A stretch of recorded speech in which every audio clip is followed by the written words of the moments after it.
Yeah.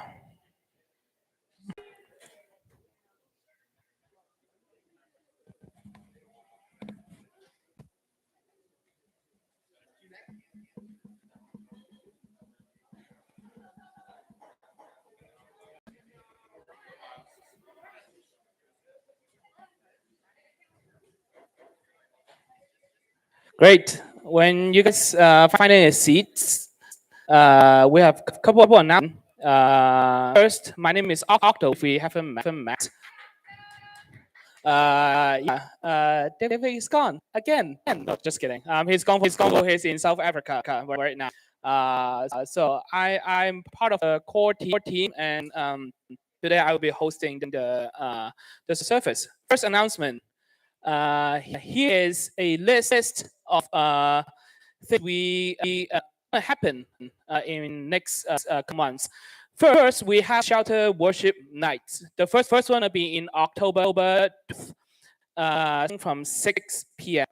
Start at 6, and then service will start from 6:30 to 8. And after that, we're gonna head to Salt and Raw together. The next 2 day, shelter worship music happens once a month. The next one will be in November 9th. Sometimes in November. And the third one is December 14th. That's what I remember. The second one, we're gonna have Friendsgiving in November 16th. Same day. It's Wednesday, 6:30. And the week will be taking up for people to fall back to family and to have Thanksgiving together. And then December 21st, also Wednesday, classic Christmas. So both fancy Friendsgiving and classic Christmas gonna be we're gonna have a formal attire. Which I hate David. He make those names so hard to read. Yeah, fancy Friendsgiving, classic Christmas. Cool. The fourth one is it will be in 23 in January. 13th to 15th is Friday to Sunday. We're gonna have our annual winter retreat. It's gonna be in Cannon Beach. It's gonna be in Cannon Beach retreat. Yeah. So mark all these days in your calendar on your phone. If you need to have a PTO, go ahead and do it. Yeah. Okay. Second one. This is a little bit long. Today we supposed to have Noel Wood, which is our experienced team coordinator, to come to talk about it, but unfortunately, she couldn't make it. So she have the script for me.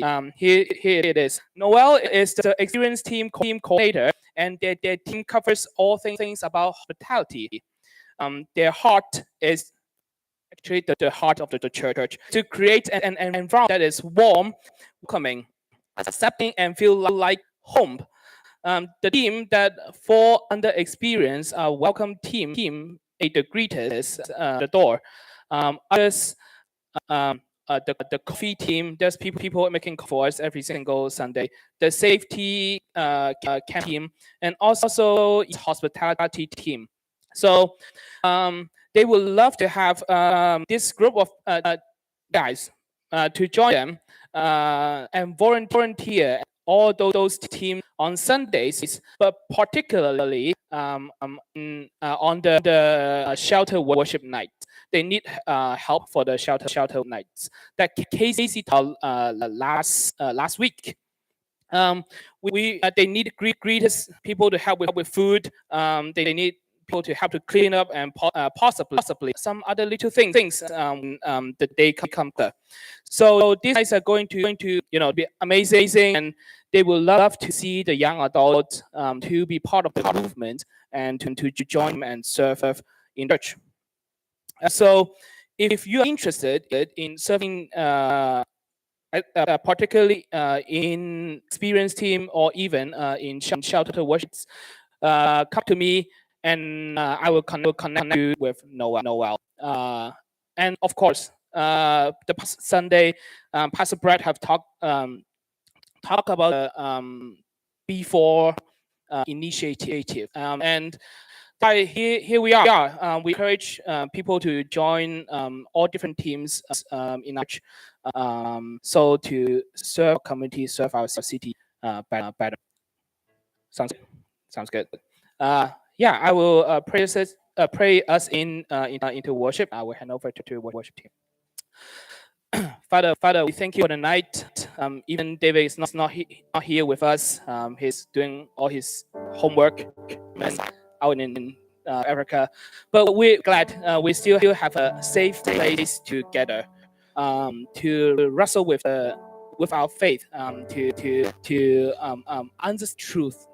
That's true. God, I just pray that you could empty us, humble us before you, and spend the time to worship you and praise you. We love you in pray. Amen. Would you guys stand as we sing together?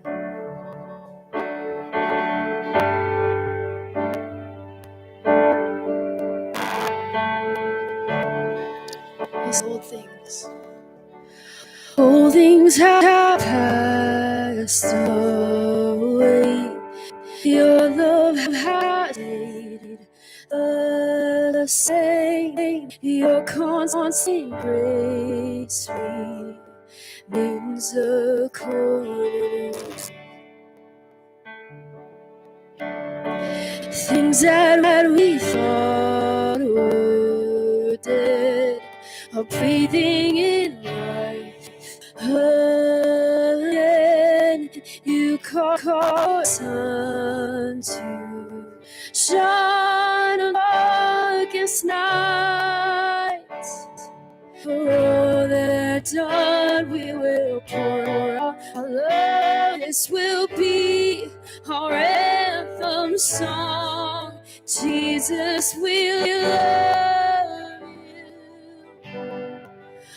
Oh, how we love you. You are the one. Our hearts adore. The hopeless have found their hope. The orphan now has a home.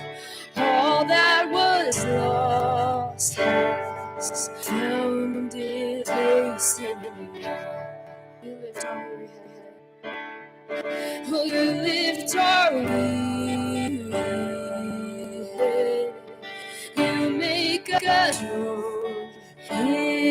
Instead, you took these rags and made it all. For all that you've done, and we will pour out our love. This will be our anthem song. Jesus, we love you. Oh, how we love you. You are the one. Our hearts adore, we adore you. Oh, Jesus, we love you. Oh, how we love you. You are the one. Our hearts adore. Our hearts adore. Our hearts adore. Our hearts adore. Let's sing this out. Our affection. Our affection, our devotion poured out on feet of Jesus. Our affection, our devotion poured out on the feet of Jesus.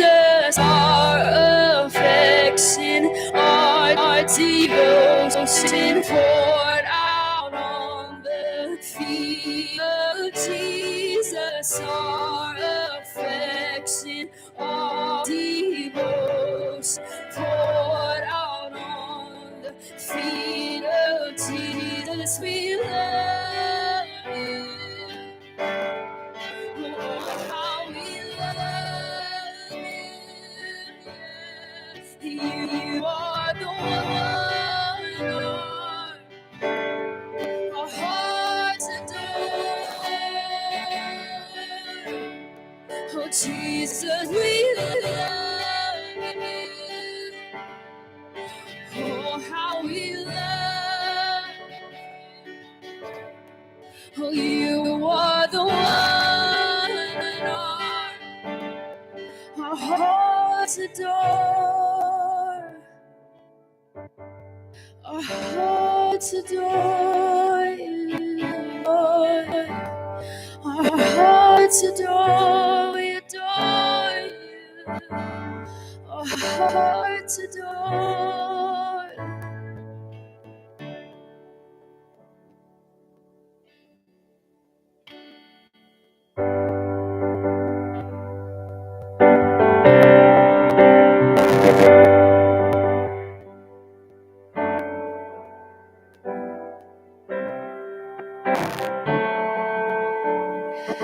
Love you, Lord. Oh, your mercy never fails me. In all my days, I've held in your hands. From the moment that I wake up until I lay my head, oh, I will sing of the goodness of all my life. You have been faithful. Yes, all my life you have been so good. With every breath that I am able, oh, I will sing of the goodness of God. I love your voice. You have led me through the fire in darkest night. You've close like no other. I've known you as a father. I've known you as a friend. Oh, I have lived in the goodness of God. So my life you have been faithful.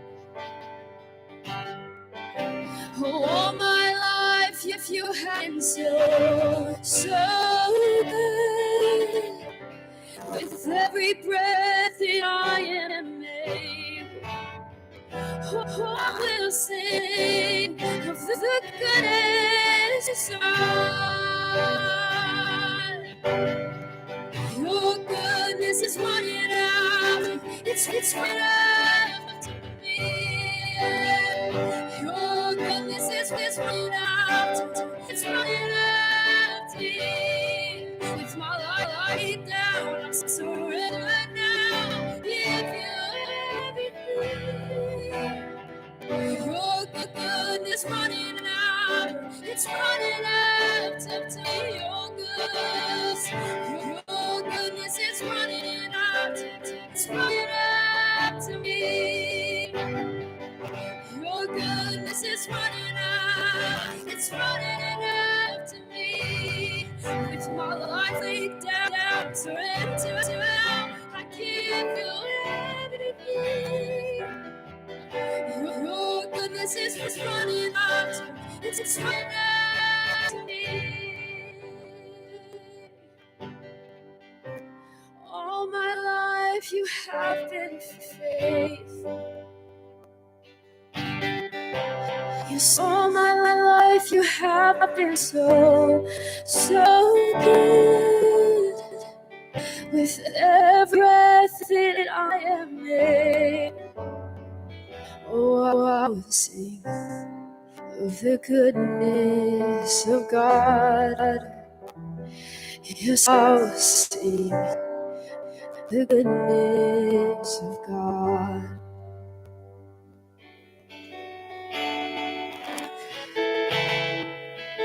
We're going to sing a song called Faithful Friend.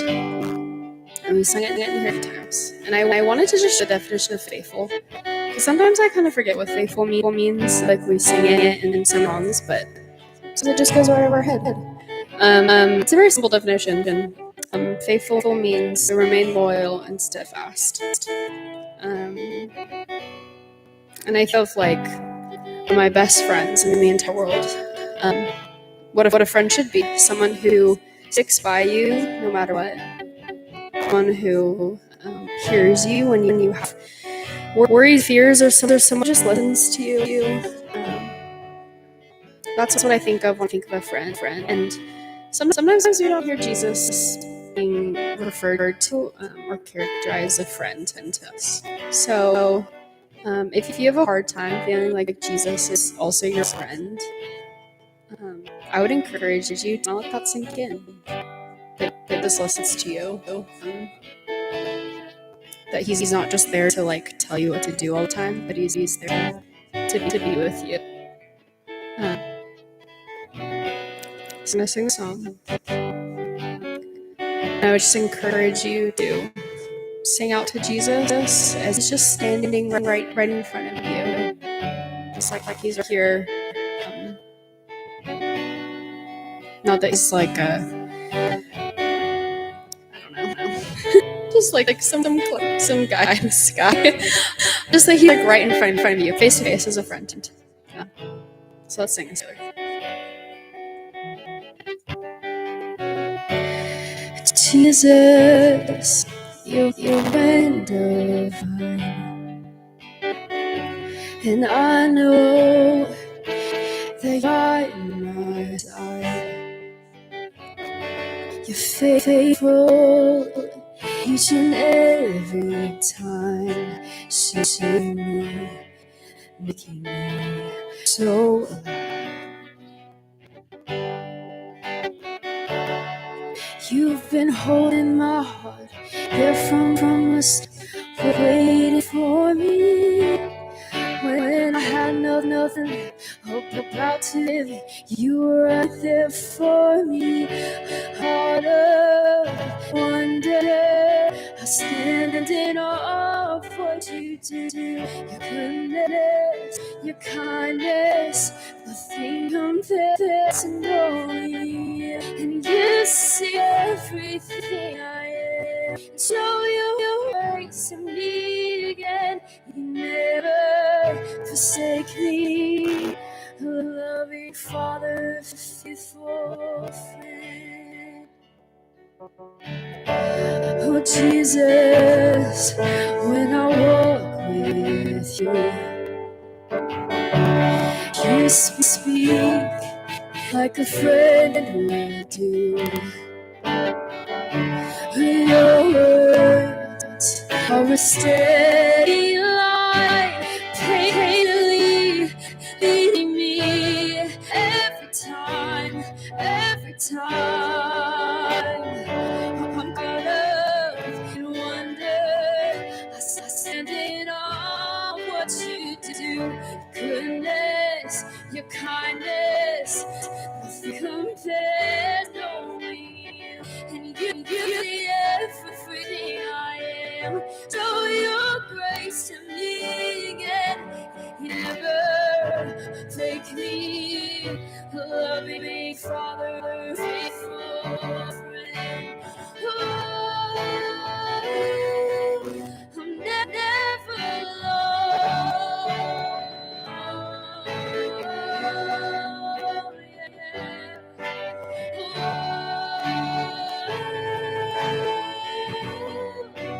I'm never alone.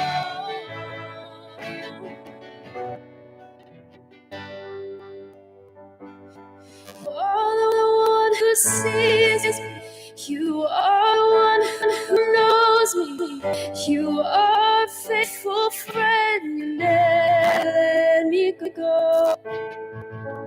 There in the darkest hour, when I'm on my knees, you are a faithful friend who comes to rescue me. You are the one who sees me. You are the one who knows me. You are a faithful friend. You never let me go. Oh, there in my darkest hour, when I am on my knees, you are faithful friend who comes to rescue me. You rescue me.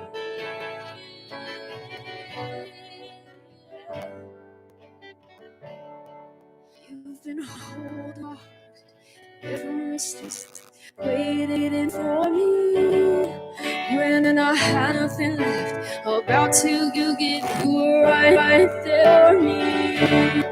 You've been holding my heart, there from the start, waiting for me. When I had nothing left, about to give, you were right there for me. I'm caught up in wonder, standing on what you do. Your goodness, your kindness, nothing compares to knowing you. And you see everything I am. Show your grace to me again.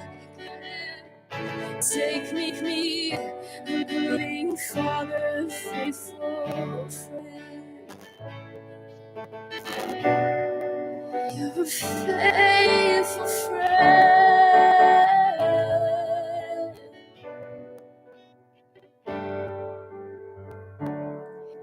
You've been holding in my heart, there from the start, waiting for me. When I had nothing left, about to, you were right there for me.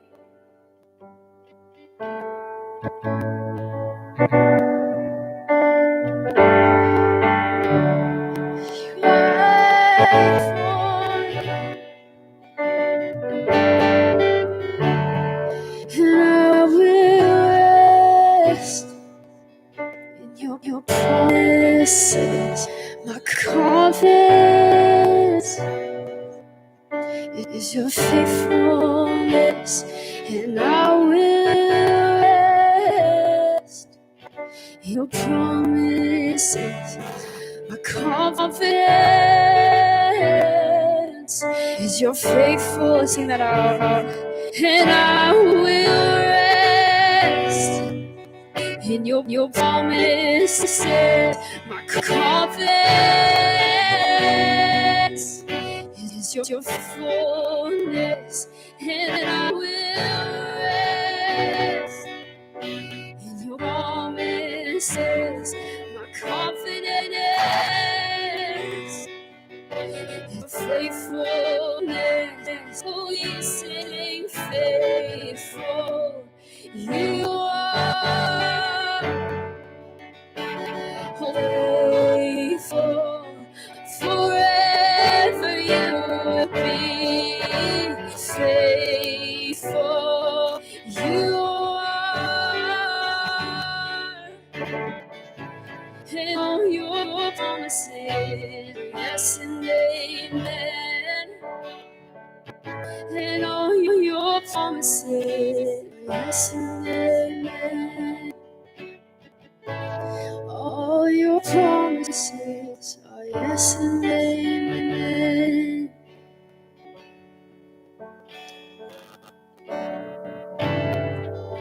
Lord, we sing your faithfulness tonight. God, just thank you that you're your friend, and that we trust, that your love is steadfast, that you're loyal. God, we know that you're not going anywhere.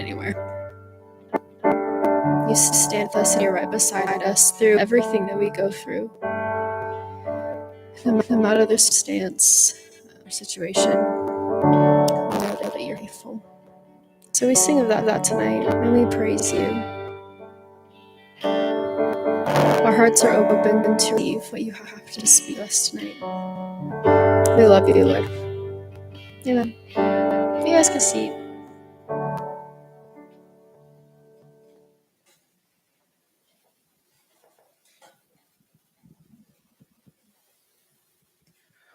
Well, wait a second. It's out of Chris.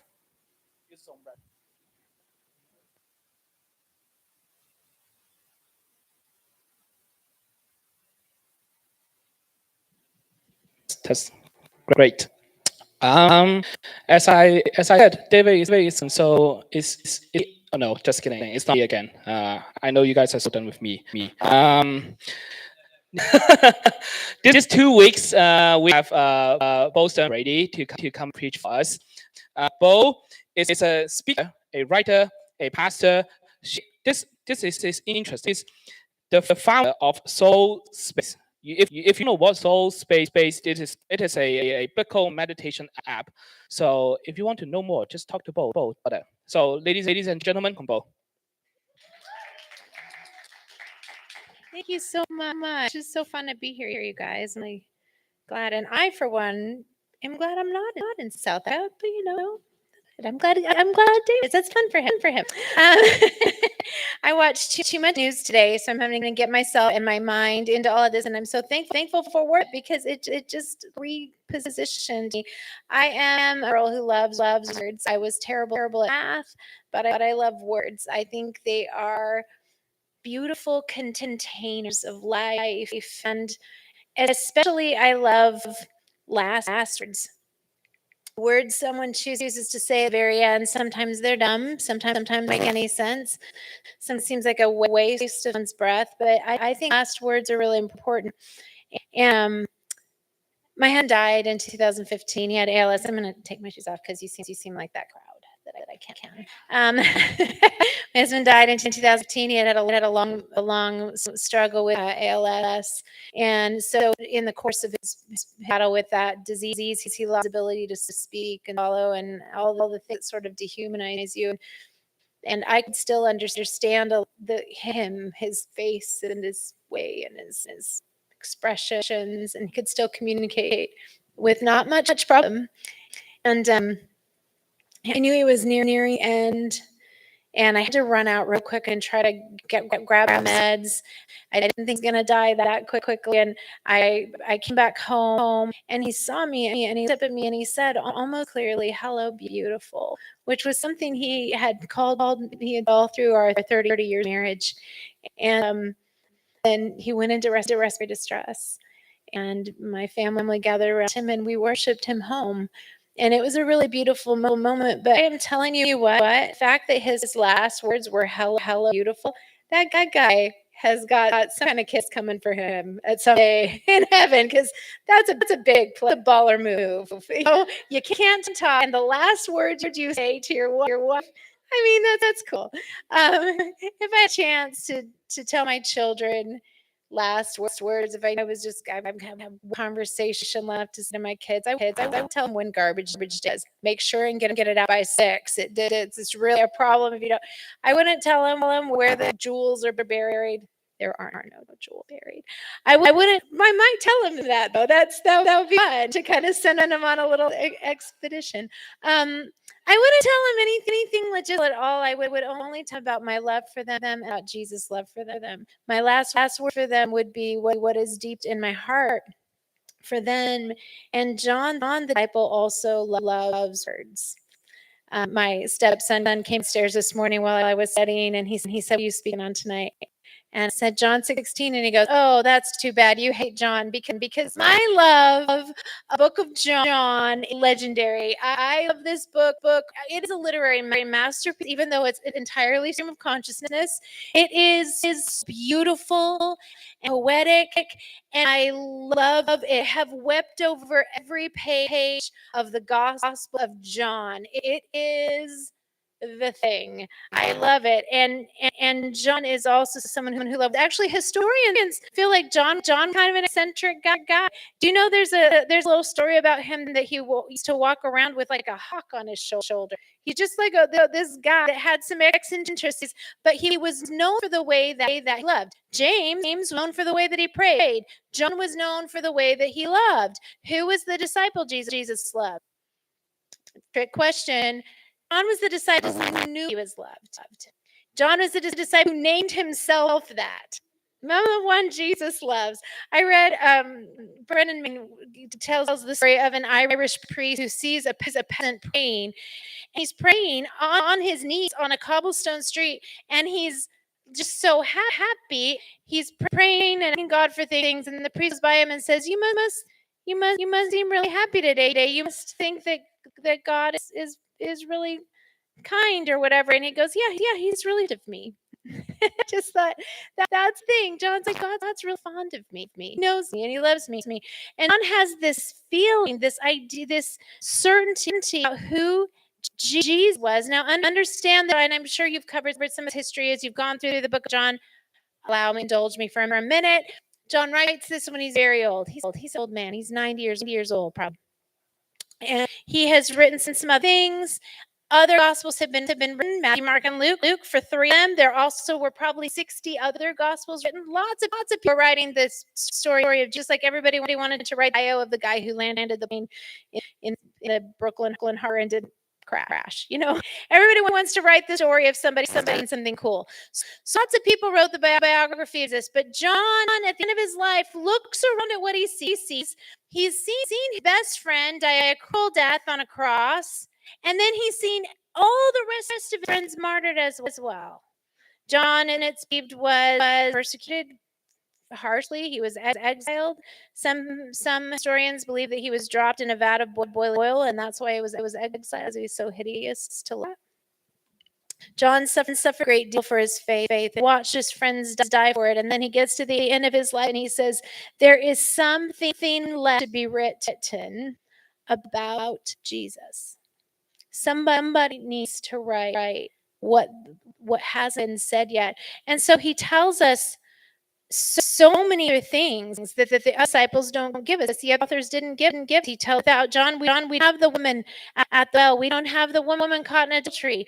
We don't have the water turned to wine. Without John, we don't have many of the miracles that are recorded in his book that are nowhere else.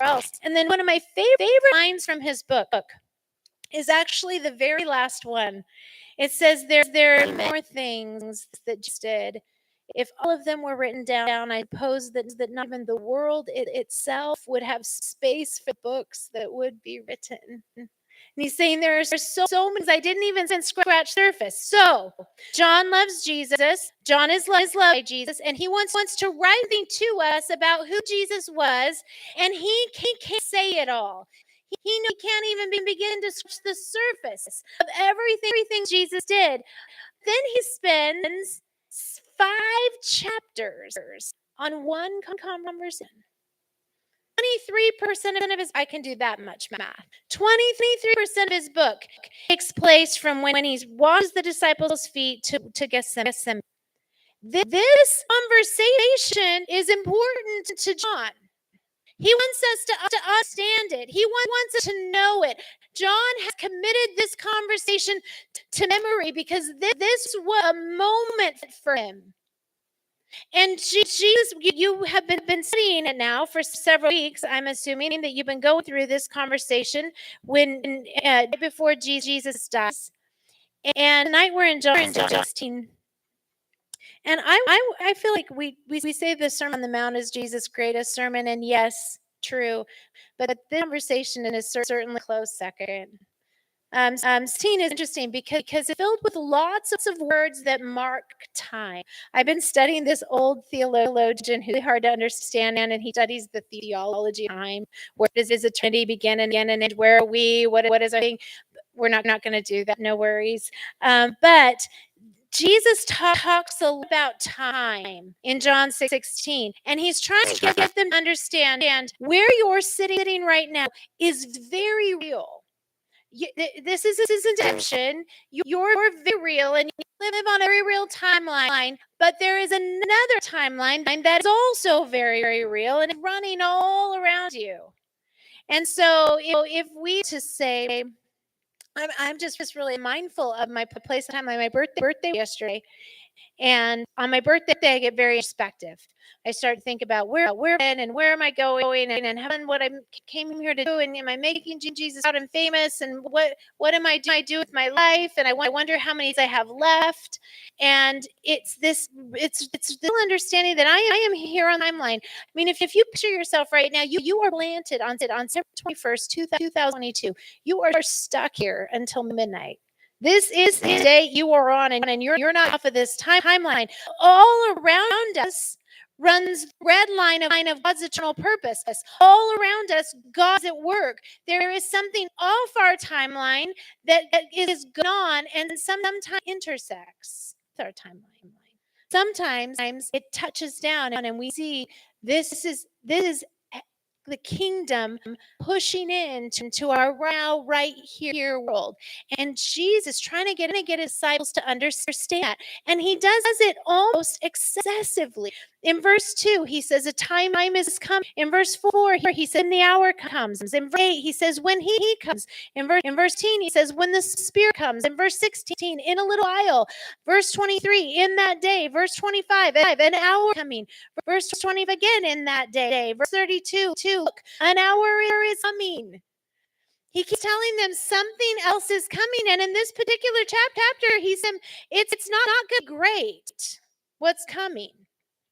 They're going to persecute you. Some of them in the name of God are going to offer up your bodies. This is not great news. But here we are together, huddled on our little spot on the timeline. Understand there's a bigger thing at play. There's a bigger time coming. Jesus keeps telling them there is more on the timeline than you can see, but he can see it. He's explaining to them that he is about to move off their physical timeline and away from them. He's going to move off the timeline of history. And this got to be real terrible news for them. Because the Messiah they've been expecting, they believe is sitting in front of them. And if he's about to go, he hasn't done it yet. He has done what they thought he would to do. And they love him and they'll miss him. But he says, I'm going to go. And then he says, and one better than me is coming. And this also might not be that news. I mean, when I was pregnant with my second baby, I just kept thinking, I can imagine how I will love this baby. I love the first one. And now I love her more than the first one. It's not a problem. No, I don't. But it's that thing of like, they don't know. How do you know this invisible God is going to come and take place? Just trust me, he'll be here. This isn't good news just for the disciples at all. And Jesus is trying to give them this really clear heads up. It's like a pre-production. So that they're apparently human just like us because they are sad about it. In fact, in the Greek, it says they're depressed. Jesus can look at them and say, guys, Jesus killed the party. This is bad now. They're all sad. And then Jesus goes on to say, in a little while, you'll see me no more. This is my paraphrase because the language is a little awkward and it just zip through it. At this, in a little while, you'll see me. And after a little while, you'll see me no more. Then you will see me. Even my paraphrase is messed. Sorry. At this, his disciples said to one another, what does he mean by this? We don't understand. Jesus saw that they wanted to ask him about this. So he said to them, are you asking one what I meant when I said you see me and then you will me? And they say, yes, that's what's bugging us. And he responds, this is verbatim. Very truly, I tell you, you will weep and mourn while the world rejoices. You will grieve, but your grief will be joy. A woman giving birth to a child has pain because her time has come, but when her baby is born, she forgets anguish because her joy that the child is born into the world. So with you, now is your time of grief, but I will see you again and will rejoice, and no one will take away your joy. Jesus giving them here the gift of joy. And next week we're going to see more about this, how he asks the Father for specifically for joy for everyone who follows him. In fact, next week we're going to see how Jesus prayed for you the night before he died. So He explains a little more to them, and then they say, okay, now we get it, and now we believe. And Jesus says, oh, okay, now you believe? Because wait a minute, these guys, this is the night before they're going to die. This is the last possible minute for them to believe. And they have already left home, family, houses, and spouses, and plans, and dreams, and parents, and jobs. They have left everything to follow Jesus. Now they believe in him. In fact, it says a couple of times in all of the Gospels, there'll be this moment where they will have been following Jesus through all kinds of things, and all of a sudden, he does a miracle or a sinner. He says something clever, and it will say, and then they believed. Do you know what we call people who commit their life to follow Jesus and then doubt who he is, and they don't believe who he is? Normal. We call those people disciples because doubt is real. We are human and we're locked in by human brains. And even the disciples are here, seeing him, touch him, watching him heal, watching him deliver, watch the way he loves people. And so they'll run into these where they're like, oh, okay, now I see who he is. And expect that for whole life. Expect for your whole life to these moments where you say, see him so clearly, I never doubt him again. And you're going to run into a moment where you say, where is God? Is there a God? What has happened? This is what it means to follow an invisible God. And what I love about the invisibility of God is no point, in no place in the Bible does ever make apologies for it. He is not concerned about the fact we can't see him. He just loves to have a relationship with us, and he's worked it so we can. And so it's okay that belief isn't easy. I don't like it. That's a favorite choice. I have some words about it later. But it just isn't easy. But it's good. So Jesus acknowledges that they believe, and he revisits this bad news again. He says, the time is coming, and it has now come, when you will be scattered, each to their own home. You will leave me all alone. I am not alone, for my Father is with me. So Jesus is giving the window into the next 24 hours. And again, this is not good news. He says, you're going to be scattered, run. You're going to be scared, and you're going to leave me all alone. But I won't be alone. Now, this seems almost mean, that Jesus is going to tell them this thing about we can do nothing. Maybe they don't even believe it. No, I would never run. I would never leave. But can you imagine if someone very dear to you said, I just know I go through the worst season of my life, and you're going to abandon me. That was just terrible news. That would make you mad. Like, don't judge me before I've done it. First let me up, and then tell me I did. But Jesus tells us ahead of time, and that is interesting because it doesn't actually prevent it from happening. They do all, but then he tells them why he told them that, and it's beautiful. He says, I have told you these things so that in me you may have peace. In this world you will have trouble, but take heart. I've overcome the world. So this to me is breathtaking, beautiful. The world is going to hurt Jesus and abandon him. And so he's telling him in advance that they're going to run, that they're not going to be faithful, even though he's been faithful. He's telling them in advance so that when it happens, they can have peace. So that they are pre-forgiven. So that they know the relationship still stands. So that they know the decisions that you've made have not cast out on my love for you. You can doubt all you want, but never doubt that I love you. And so Jesus gives them this beautiful gift to say, in this world, you're going to have trouble. These things are going to down, and it's going to be hard. But cheer up. I've overcome the world. Not cheer up. I'm going to keep out of trouble. Cheer up. I'm going to fix everything for you. Not cheer up. If you pray hard enough and do the thing and say the right thing in the right order, it's all going to work. That. Cheer up. I'm not going to leave you alone. So I believe in having a great thesis. It's a big deal with me. I teach a communications class, and I just can hear when somebody doesn't have a thesis.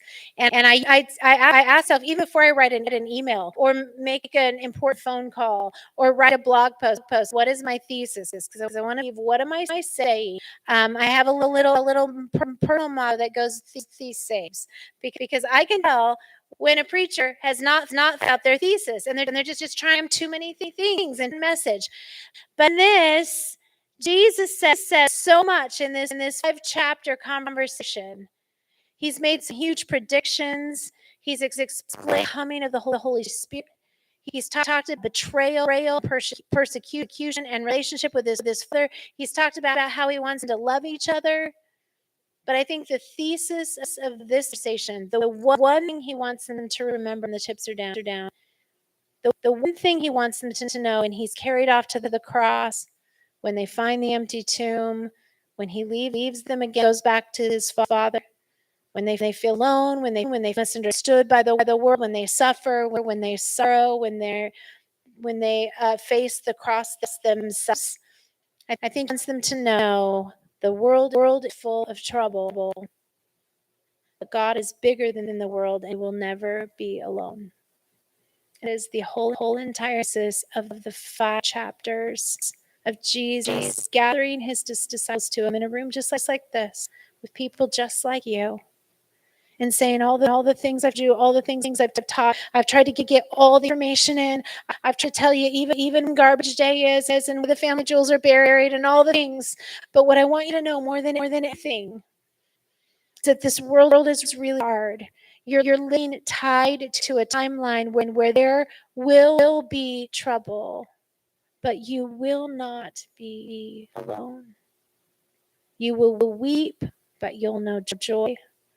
You will suffer, but not alone and forever. Because the timelines are a real gift.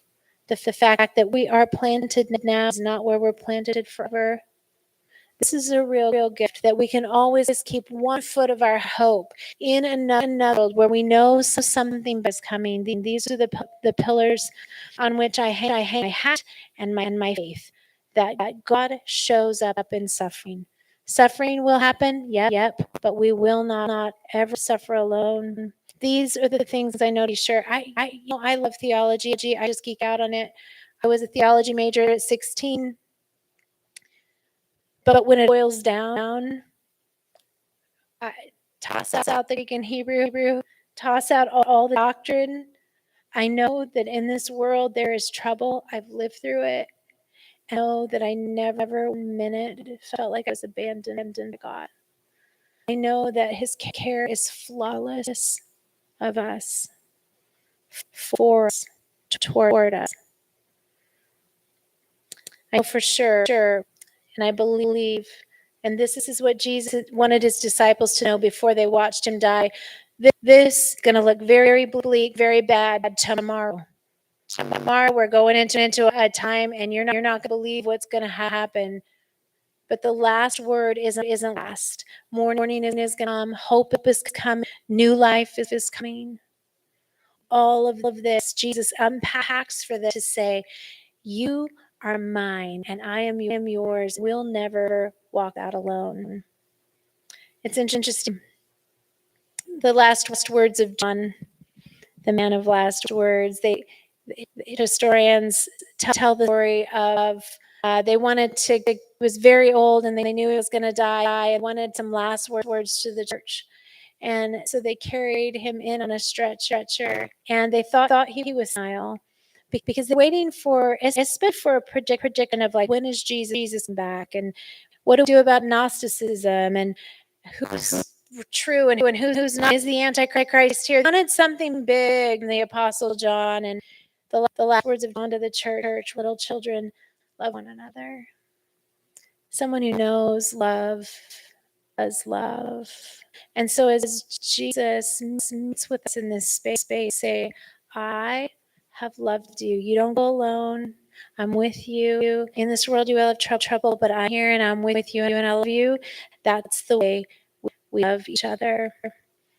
We want to take communion together tonight. And I love of all the things Jesus could have chosen as the sacrament to remember his death, he chose a meal.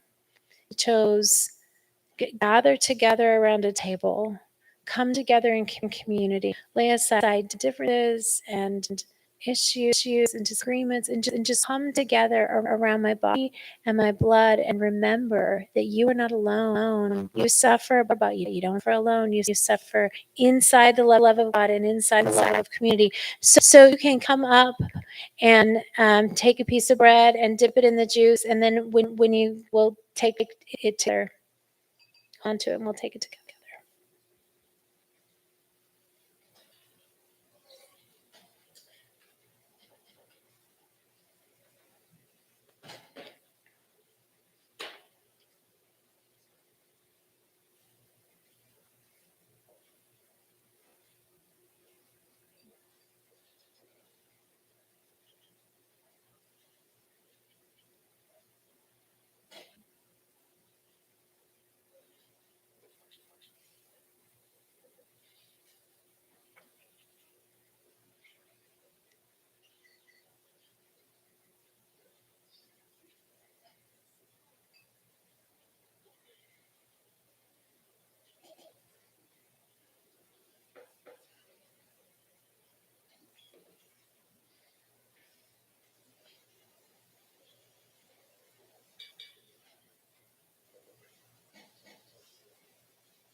The night before Jesus died, he gathered his disciples together and he gave them the bread and the cup, and then they take and eat and drink, remembering the body and my for you. So Jesus took together.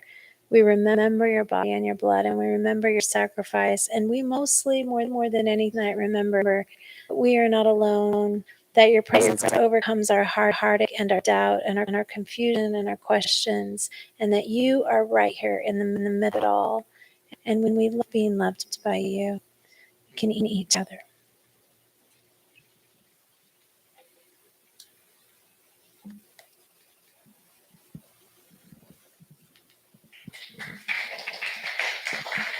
Thank you both.